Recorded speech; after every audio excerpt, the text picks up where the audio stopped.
تزکیہ نفس دین کا بڑا بنیادی تقاضا ہے، اتنا بڑا بنیادی تقاضا ہے کہ اللہ تعالیٰ نے قرآن پاک میں سورہ والشمس کے اندر اللہ تعالیٰ نے پہلے ایک لائن سے قسمیں بیان فرمائی۔ اتنی قسمیں ایک جگہ پورے قرآن میں کہیں نہیں، اتنی قسمیں ایک جگہ پورے قرآن میں نہیں ہے۔ اللہ تعالیٰ فرماتا ہے والشمس وضحاها والقمر اذا تلاها والنہار اذا جلاها واللیل اذا یغشاها والسماء وما بناها والارض وما طحاها والنفس وما سواها فألہمها فجورها وتقواها۔ یعنی تسلسل سے یہ سب بیان کیا، اور یہ سب بیان کرنے کے بعد، ان عظیم قسموں کے بعد اللہ تعالیٰ نے فرمایا کہ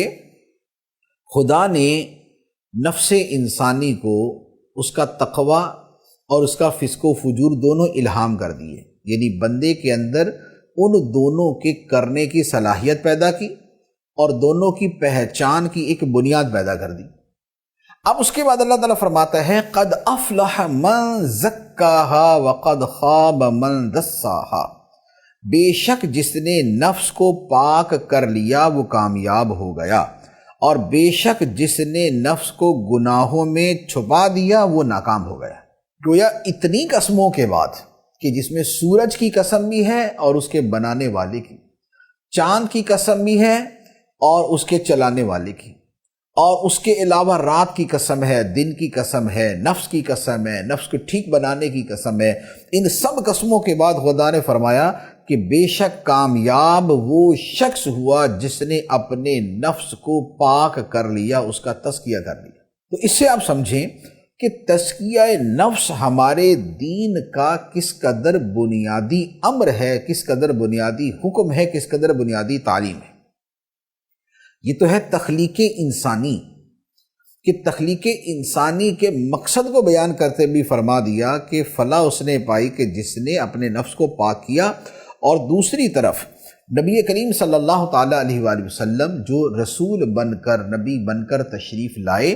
اللہ تعالیٰ نے ان کے منصب رسالت کے بنیادی فرائض اور تقاضوں میں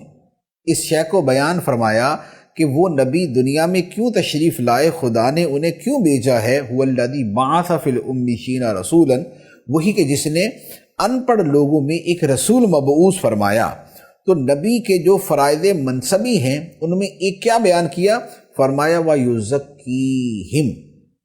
اور یہ نبی لوگوں کا تزکیہ فرماتے ہیں، انہیں پاک و صاف کرتے ہیں۔ تو گویا اب آپ اگر ان دو باتوں کو سامنے رکھیں